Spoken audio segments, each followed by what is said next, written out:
It was supposed to be just another night. Nothing more than a friendly gathering at Daniel's newly opened restaurant. The place was alive with warmth, the soft chatter blending with the gentle notes of jazz floating through the air. Laughter rippled from table to table. Glasses clinked. For a moment, it almost felt perfect. Mark, my husband, sat beside me, effortlessly charming, the kind of man who could fill a room just by telling a story. He had a way of making everyone believe he was someone to admire. I smiled when he did, sipped my wine, and played along with the illusion. From the outside, we looked like a couple in sync, comfortable, confident, happy. Inside, though, I was unraveling. We hadn't really spoken in weeks. Not the kind of conversation that mattered. His attention was always somewhere else. Late-night messages, quick glances at his phone, the screen flipping down before I could ask. I had stopped asking. Every answer seemed to spark an argument, and I didn't want one tonight. Not here, not in front of friends. Then the door opened and everything shifted. The sound cut through the noise, and suddenly the restaurant seemed to hold its breath. Ethan entered, Mark's old friend, once his business partner, though I never knew the full story. Mark had dismissed it as a difference in vision, but the expression on Ethan's face said otherwise. He didn't smile. He didn't hesitate. He walked straight toward our table, every step heavy with purpose. Laughter around us died, replaced by tense stillness. Mark looked up, surprise flashing in his eyes. "Mark," Ethan said, his voice calm but charged with an undercurrent of fury. "You think you can destroy someone's life and still walk in here smiling?" Before anyone could react, Ethan's hand shot out, not in greeting, but in anger. The slap cracked through the room like thunder. Gasps erupted. Mark stumbled back, hand flying to his cheek, face pale with disbelief. For a long moment, no one moved. Ethan stood rigid, chest rising and falling, eyes burning with betrayal. Mark steadied himself, jaw tightening. "Are you out of your mind?" he muttered, voice trembling. Ethan didn't answer right away.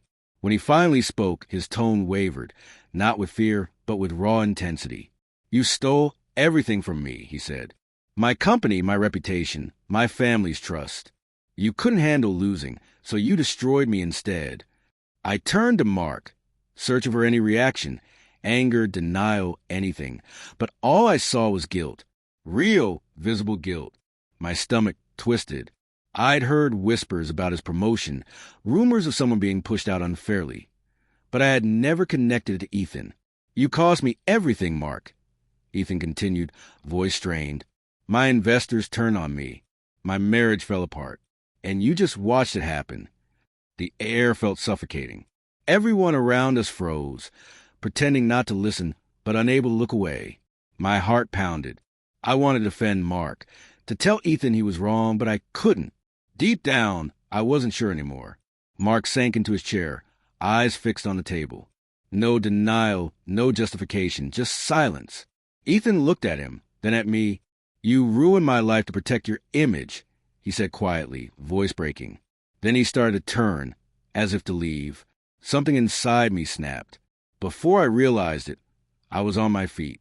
"Ethan," I called, voice trembling. "What did you mean about your marriage?" He paused, shoulders tense, then slowly faced me.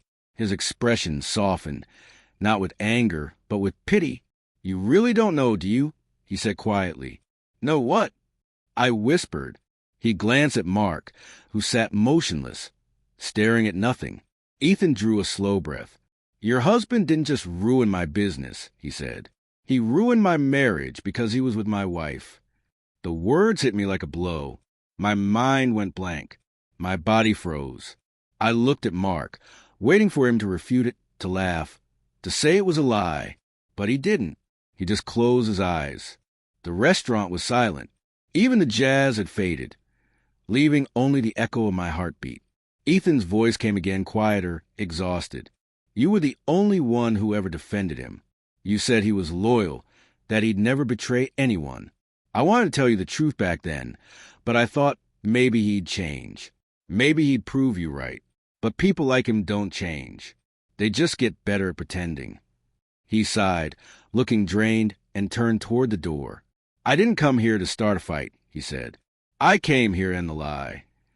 And then he walked out. The moment the door closed, it felt as if the world collapsed. I stood there, unable to move, unable to speak. Every memory, every word Mark had ever said, every moment of love felt poisoned, twisted by deceit. Mark sat in silence, his face unreadable, the weight of truth hanging between us like smoke after a fire.